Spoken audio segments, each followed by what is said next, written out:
welcome to another episode of the Family Business, the more technical version, where we are fortunate to have Cathy Skinner, CEO of NextGen Port, with us. I've known Cathy for a bit and thrilled to have her on. Cathy, thanks so much for stopping by.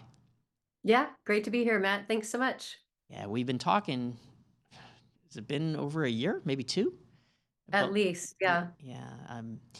And for those of you that aren't familiar with her company, we're going to get into some of the details on the technology and her story and how this all came about.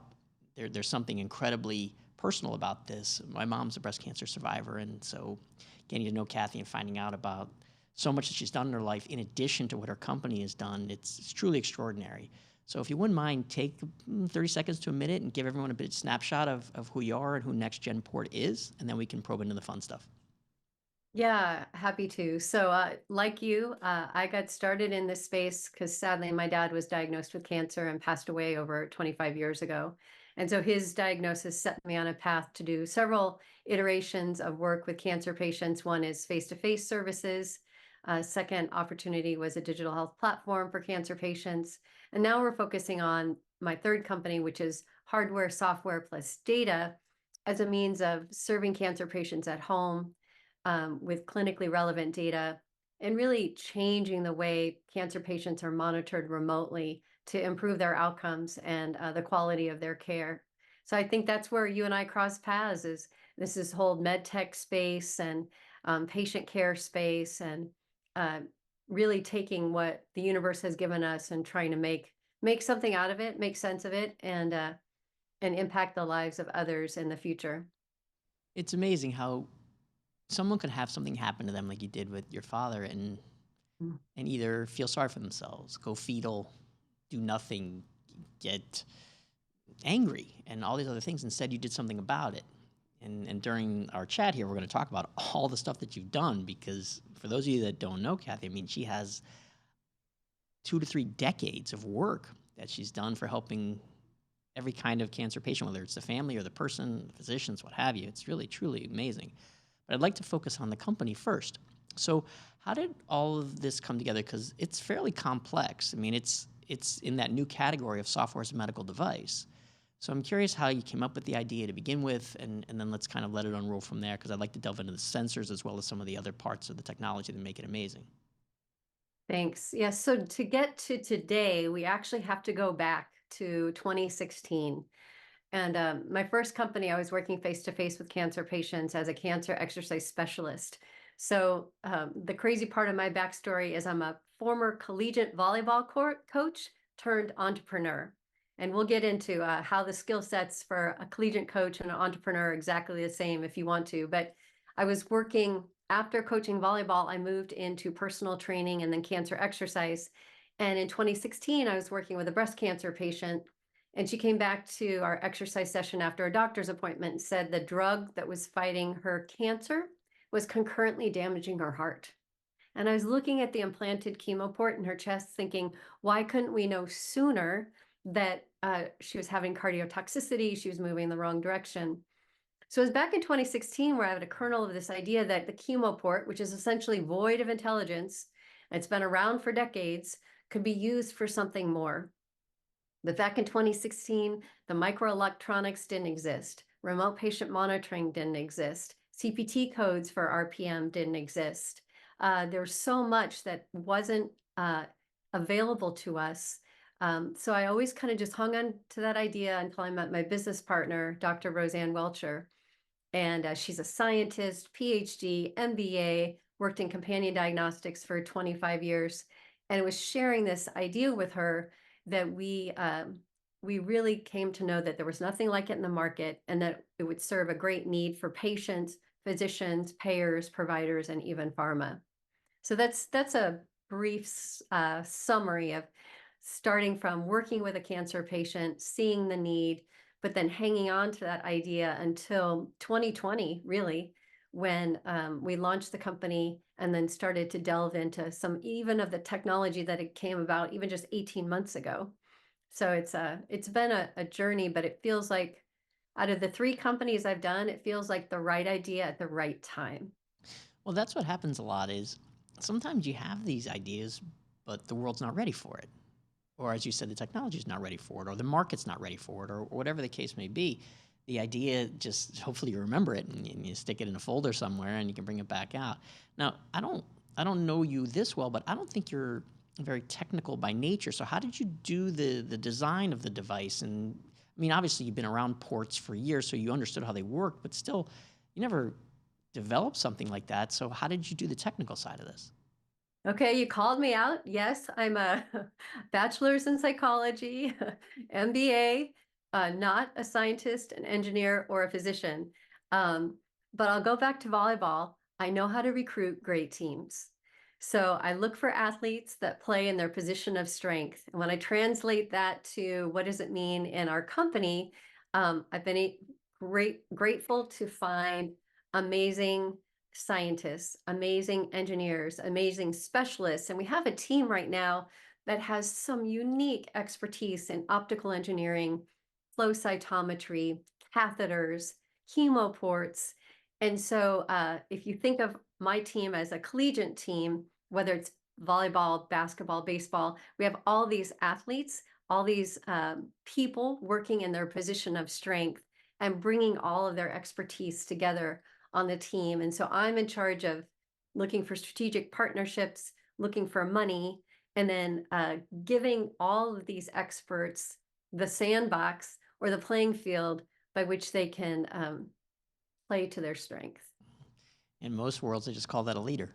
And so you have that part figured out, which is usually the toughest part for most people. So what I find interesting is I remember when my mom was going through this, and it was interesting that this is the area I think that your product is so compelling, is that in between treatments, it's keeping tabs on everything that's going on. And Yeah. so I'm curious about the machine learning part of it. Like, that's kind of advanced technology for me. I'm certainly not an engineer either. And so I'm curious about that. Like, how did you get to the point where you're able to ascertain, okay, the body's reacting this way. This is the treatment that it needs. And so I'm curious how that gets I guess, introduced to your technology. Sure. So I appreciate that. Um, Part of it's going to be a bit of an engineering lesson and then also a clinical protocol Shoot. summary. So we're leveraging an implanted chemotherapy port that has shared that's been used for decades. And it's literally implanted under the collarbone. The catheter piece goes into the jugular and into the superior vena cava. And that's been used for decades as a tool for chemo to go in and blood to come out. And sadly, they have to use this port because the drugs for chemo are so toxic. They have to be diffused in a bigger body of blood, and that happens in a section of the heart. So that's been used for decades, but it's been void of intelligence. And then a technology that we're using is called cytometry, which looks at cells based on their size and their complexity and the way they respond to light. So we're marrying those two, a device that's been used for decades, a lab test that's been used for decades, and we have proprietary technology around how we're miniaturizing that and making that happen in vivo in the body. So um, hitting on the engineering piece and the science piece and bringing that all together in a novel way allows us to look at key measures around changes in blood cell counts, changes in heart function, changes in vitals, body temperature, oxygen level. And that's a data package that we can gather from the device that's gathering raw data, sending that to the cloud, and we do all the heavy lifting and the analysis in the software. And then we send that data to physicians so they can take action. And we're being really clear on providing the data points that physicians use every day to look for early signs of infection before it turns acute and lands someone in the hospital. And also something really key is the cancer patient ready for their next chemo? I don't know if your mom ever had an episode where, of course, after chemo, your white blood cell counts drop, but then they creep back up and most patients rebound and then they're ready for their next chemo. But nobody knows if they're ready for their next chemo till they hop in their car, drive to the hospital, get a lab draw with their blood and get that measured. And sometimes patients did not rebound. They're not ready for their next chemo and they get sent home. So the infusion nurse doesn't see the patient, the doctor doesn't see the patient, the hospital doesn't get paid, the patient gets derailed from their treatment regimen, which increases their risk of death by 10%. So there's all these drawbacks that have been going on for years around not knowing on a cellular level what's happening between treatments, and is the patient ready for their next treatment, or is the patient showing a trend toward an early sign of infection? It also affects the families though, because you take the day off of work to take your family member It to is. the thing, and then they're not. Let's just say it's not viable for the treatment to be done, and then maybe you can't take off another day that week to do it, and it becomes. We Right. had that issue with having to really rally the Yeah. extended family, saying, "Look, we can't take her every time. You know, we don't live that close to the hospital." And I can't remember if that happened, but Mm. I could just imagine all of us staring and going, "Well, we came all the way down here, you know, for Yeah. it's not to be." And you obviously don't want to be frustrated with her. It's not her fault or the patient's Right. fault that they're not, Right. you know, how come you're not ready? You know, I mean, the whole thing is kind of Yeah. ridiculous. Okay, Yeah. fair It's enough.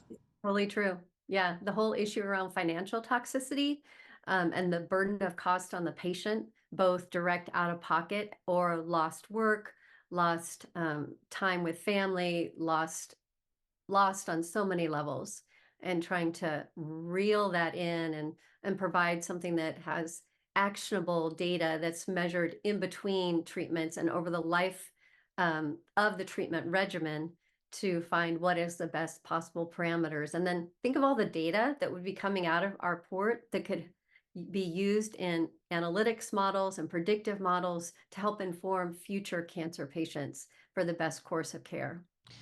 So it's interesting.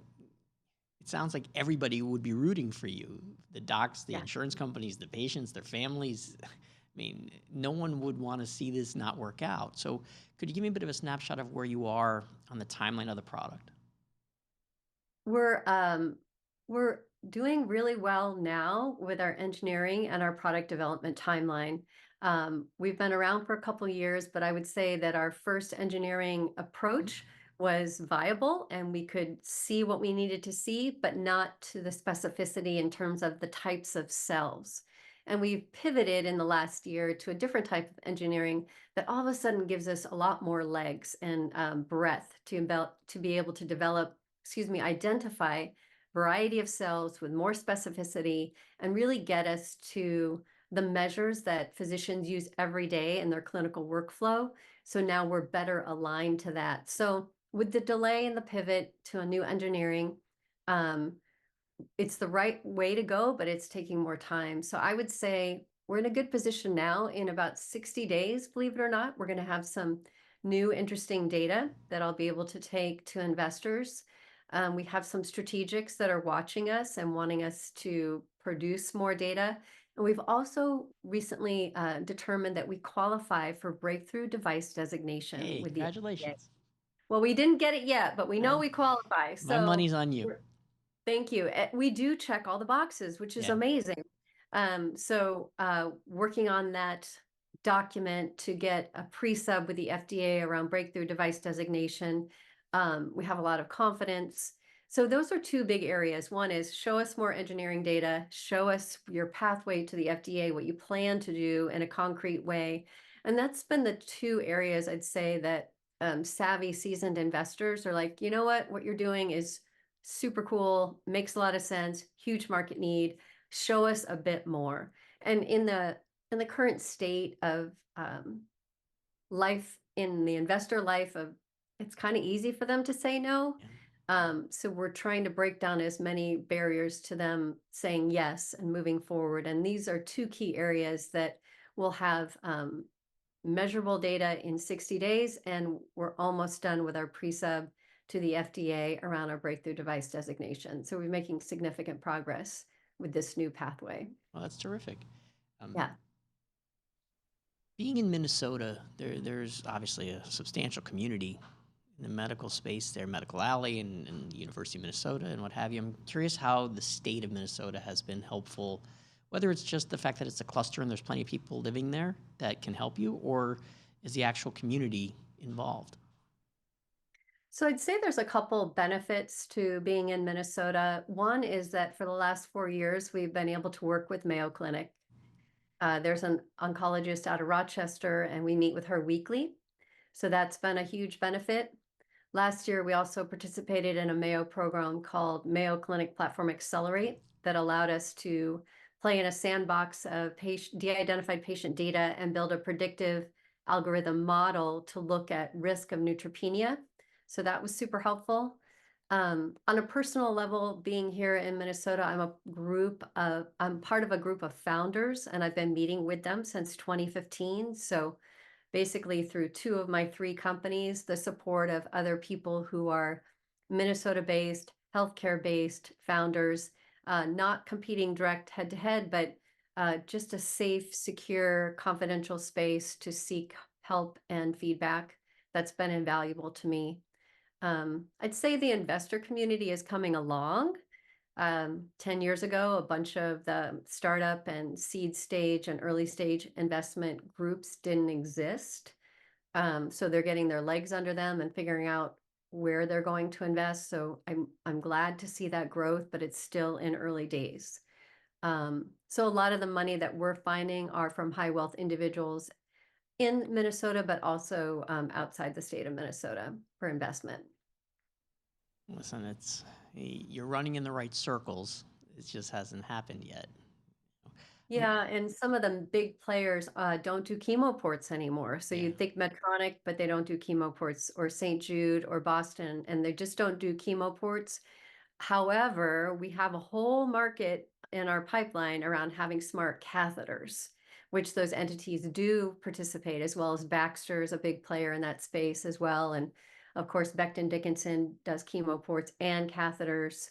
Um, and as much as we think the hardware is super cool, either smart port or smart catheter, we really see a bigger market opportunity when we think about managed patient services and the data and the remote patient monitoring that comes out of that, where we could really bring value to the patients and to their families by helping them avoid unplanned hospitalizations, avoid additional costs, stay on their treatment regimens, have the best possible outcomes.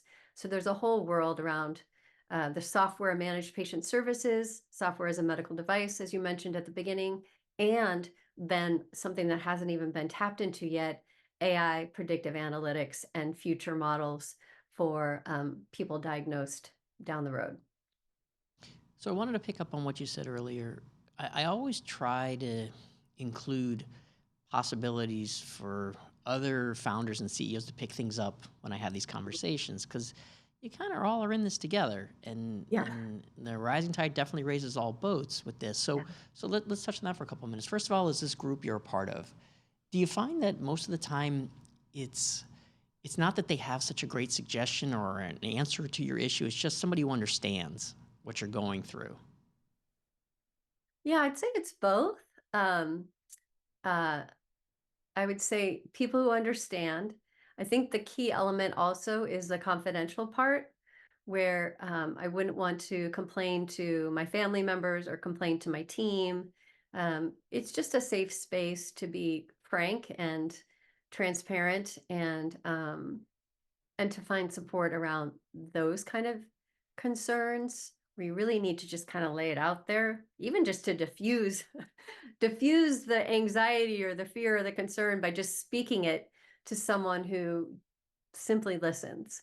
I think there's a lot of value to that. And frankly, some of the people that are in the group are multi-time entrepreneurs, startup founders with exits, with uh, closing companies. I mean, just every experience you can imagine. Some of these founders have gone through ahead of me. And now that I've been in for almost a decade, now I have some of those experiences too. So it kind of it evolves over time. It sounds almost like you have two board of directors.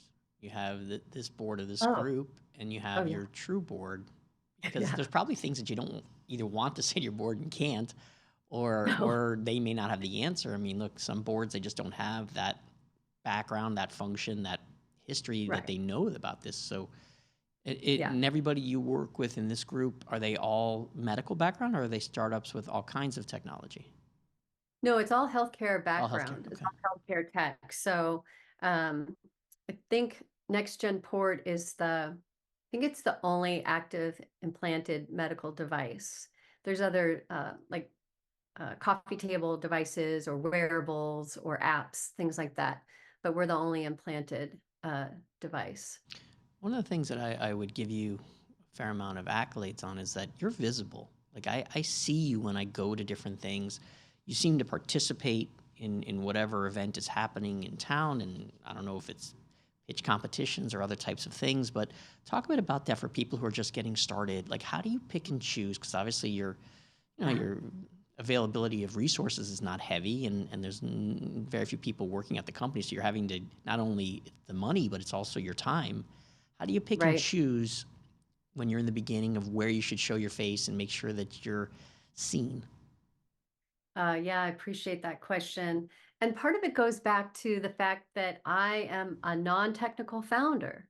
So I don't have to sit at the bench and do the science. I'm not the physician. I'm not the engineer. I can't help in that way. So I wake up every day and say, what strategic partnerships can I go after? What investors can I go after? Where can I go tell the story? And so I have the privilege, I feel like, of being pretty single-minded in what my job is. Whereas a lot of founders that come from a science or engineering background have the responsibility of raising up the technology as well as moving the company forward. And then I'm very good at asking for discounts.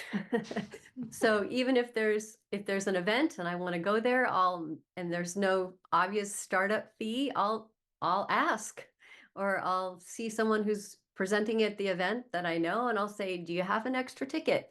So without shame and with graciousness, I'm always asking for a special deal.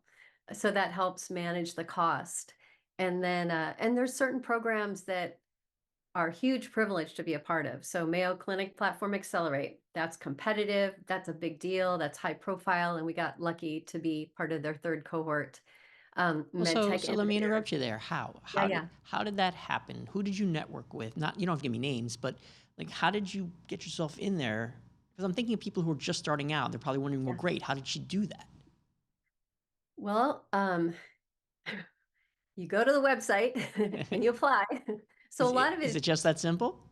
Well, and that particular program, I knew the gentleman who was the director, and we were incredibly early to participate in that program.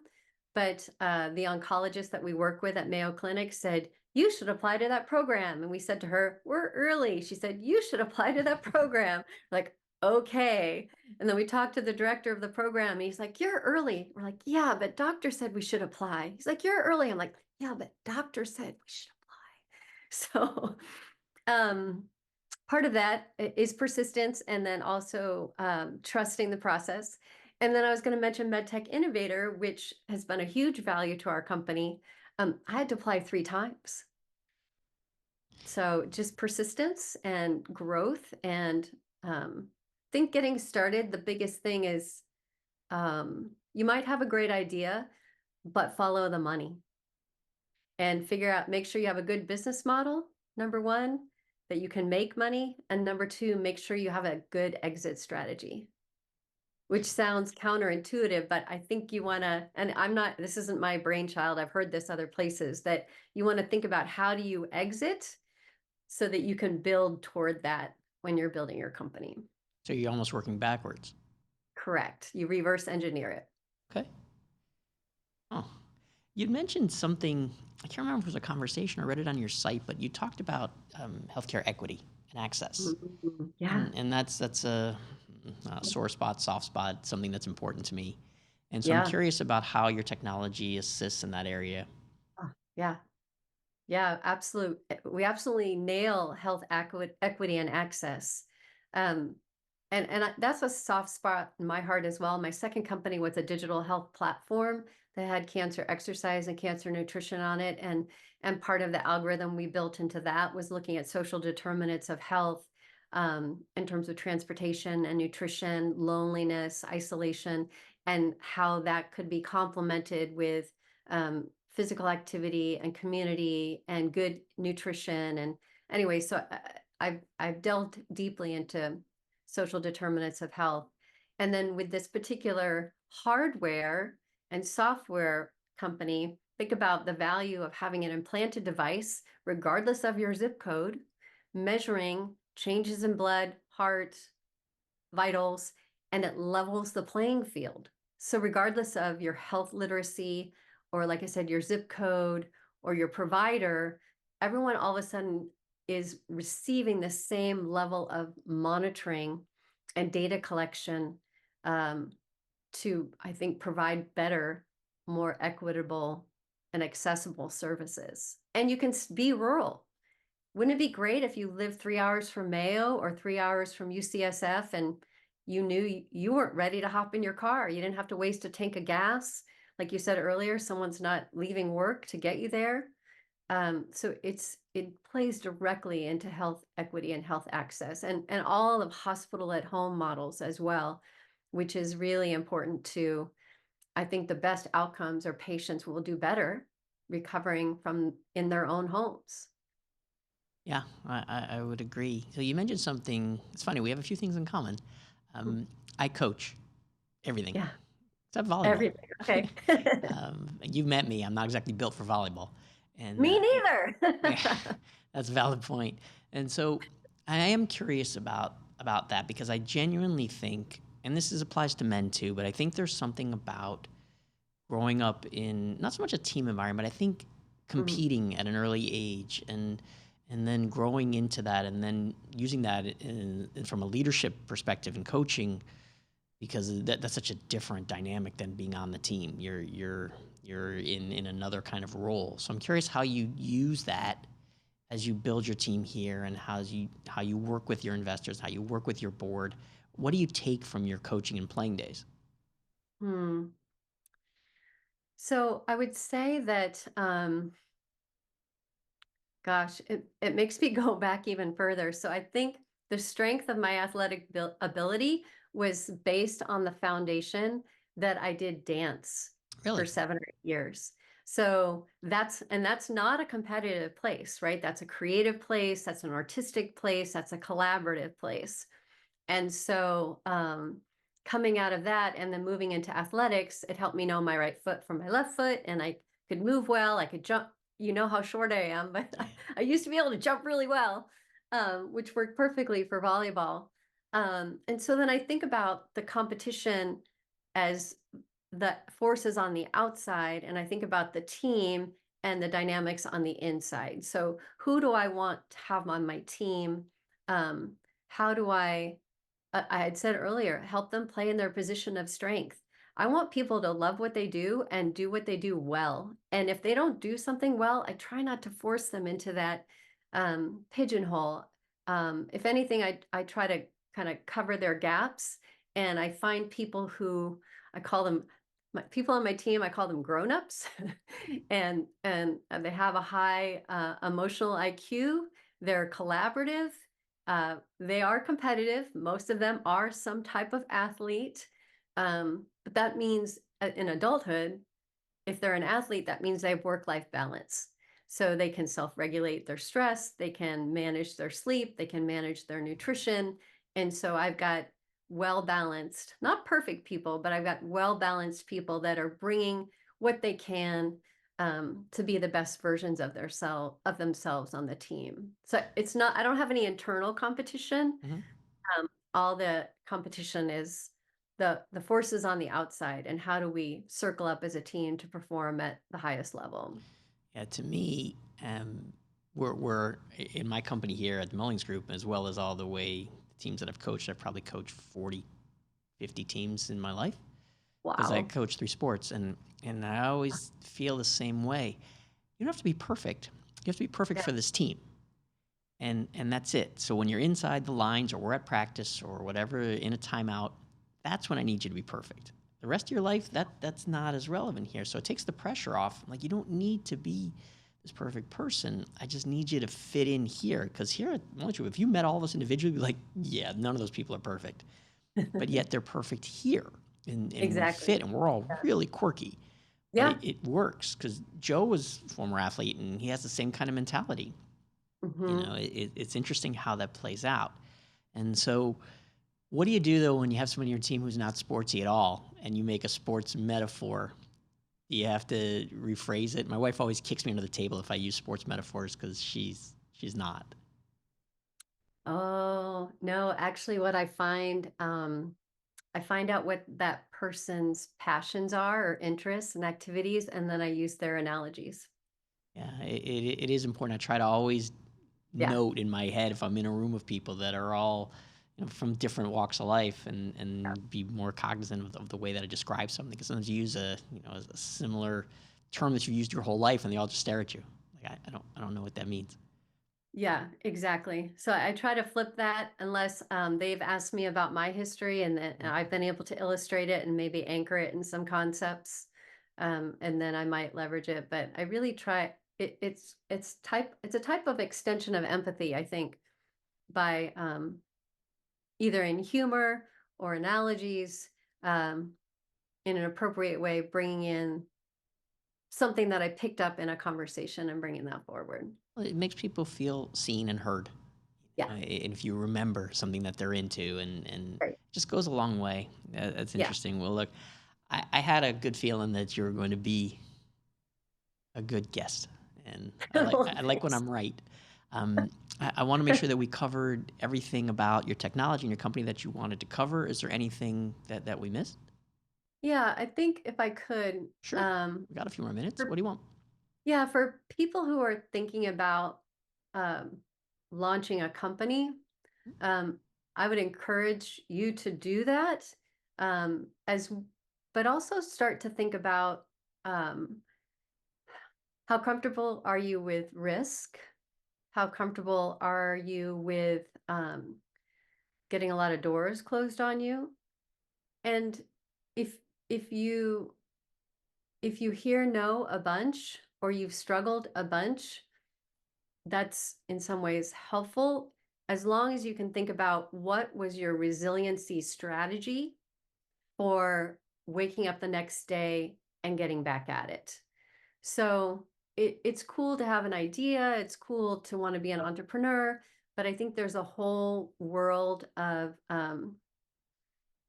endurance, building resiliency, having community, understanding what the exit is, and then building toward that. So there's other pieces of the puzzle that I think if you could know sooner, it will help you in bringing the right people in, having the right endurance, and also playing analogy, playing for the long run, so that so people don't burn out, they don't get fatigued, and that goes back to the family too, is making sure that your family and your relationships, that when you're building this company at this time, there's enough resiliency in them as well, so that they have the endurance to make it through all the way to the end with your vision and with your dream.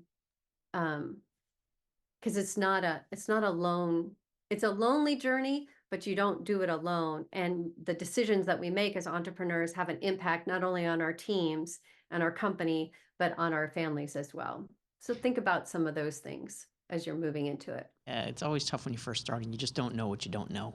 So having somebody who's touched Yeah. a hot stove already can say, "Hey, look, pay attention to those moments." Yeah. Well, look, this Right. has been great. Thank you so much. This Yes. has Thank been you. Kathy Skinner, CEO Yeah. and founder of Next Gen Port. Please pay attention to her company. They're doing amazing things, and she is an exceptional human being. This has been a technical version of the family business where we learned quite a bit about Kathy's company. Thanks so much for being on.